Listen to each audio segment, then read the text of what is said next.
How you doing, guys? Welcome back. It's LSP. It's currently the 7th of June 2022. So we can see that Bitcoin is being very, very annoying, right? If we just drop down to the 4-hour chart, we can see that yesterday we were discussing, and we'll use this chart. Yesterday we were discussing that this level was holding pretty well. We've got a pretty decent movement. It was holding okay. And then today, boom, downside, right? But we can see that this level is still maintaining, it's still holding. And as long as this holds and we get some more movement to the upside, the more this happens, the more likely we are to start to drive towards that 34 to 34,500. But the question is this: when we take a step back and we go to the big picture, all right, and we look at this one, because this is our favorite chart at the moment, we know something isn't right on Bitcoin, right? The one thing that I've always maintained is that price is going to hit one of these two levels. And if you've noticed, the sequence of videos and the way that I've been producing these videos and putting them out there, right, is trying to really get people used to the idea that Bitcoin is going to end up down here. This is why I did that crash video, 14K.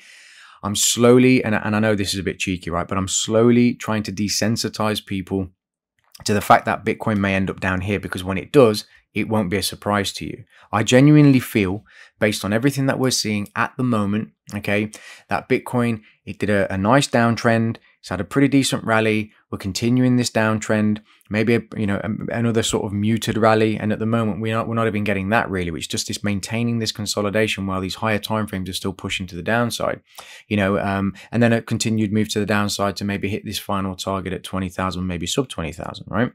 And I've been having a lot of conversations with people predominantly about Binance, to be fair, in my DMs. And this is, something that people are really starting to pay attention to in terms of Binance and the kind of weakness. And if you notice, we've had this shift, right? And this is why I've been doing these daily videos and daily analysis, sometimes twice, sometimes 3 times a day, because the closer we stay to price, the more we're able to see the small nuances that happen, and it keeps us safe.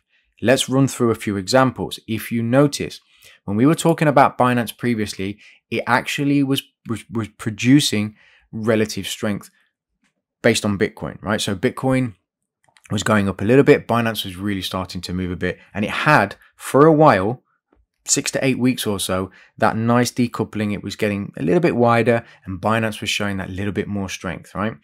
We noticed, though, over time, probably in the last sort of week, that Binance has started to slow down, that the correlation became very close again, and now it's on the opposite end of the scales. Binance, if you remember, as I was saying yesterday and in the previous video prior to that one, Binance is starting to show a little bit of weakness. I said in yesterday's video that when Bitcoin starts to go up, Binance isn't following suit as much, but when Bitcoin goes down, Binance drops, yeah? And you can see this. You can see this starting to happen now. You can see the small signs, the little nuances, very little confirmation that price is starting to weaken on Binance prior to Bitcoin moving. This is why we have this move on Binance. It's very easy to say it was the news. There was an article out that SEC is looking into them. Yeah, this is all fine. I understand that.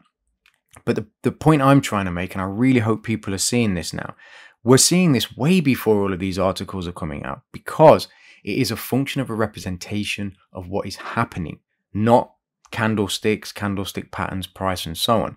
It's really, really important. And I hope through these videos and the education that I'm doing, that it's really starting to sink in.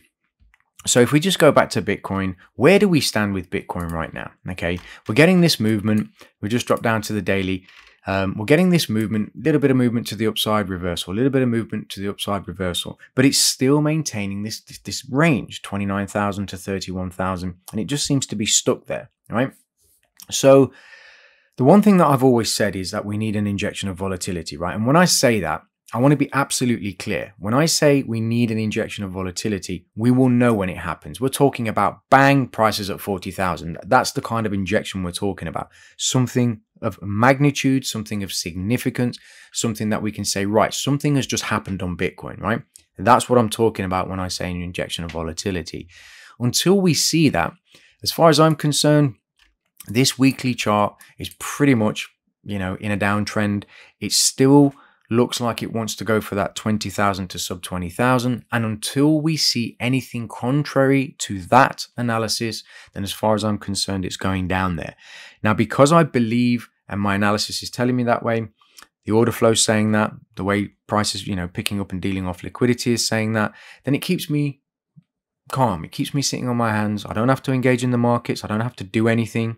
I can keep my powder dry, keep my money in fiat at the moment. And then when I see something that I am confident in, something that I like, something that I know has been a major shift, major market turn, then I can start to think about engaging. Doesn't mean just because price starts to go up, now I'm going to start piling in. I've been tracking the news, I've been tracking content creators, and I've been tracking what people have been saying about Bitcoin for the last 2 to 3 weeks. And it's actually quite interesting because while we've been down at this level, this kind of 29,000 to 31,000, we've been bullish, bullish, bullish, bullish, bullish. This is all we're hearing. Bull, bull, bull, bull, bull. Huge accumulation, whales. Even I have made reference to this before. And yet we're still not seeing signs of this. We're not seeing any signs of this. So Bitcoin is going to do one of two things. It's either going to really surprise everybody and do something insane, right? Bang, above 48K, something insane, something ridiculous.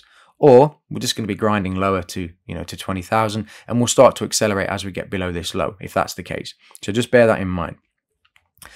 So going forward, I will try to do another update sometime later. We'll just quickly go over to US equities. I had a quick look earlier. Yeah, a little bit down across the board in terms of percentage changes. Nothing too, too aggressive. I am still going through the build draft, so obviously it's going to take me some time to get through that. Don't expect that anytime soon, guys. I'm not going to be doing, a video in the next couple of days or anything. I really need to just, it's so, labor intensive to go through section by section by section, because there's a lot of stuff in there that even I don't understand, and I have to go and look it up and research and so on. So at some point I will have a better understanding of the Loomis bill, and then I can give you my thoughts and opinions, and we'll kind of see where we go from there. So with all of that said, I hope everyone's having an absolutely fantastic day or evening wherever you are in the world, and I look forward to speaking to you in the next update. All the best, take care, ciao for now.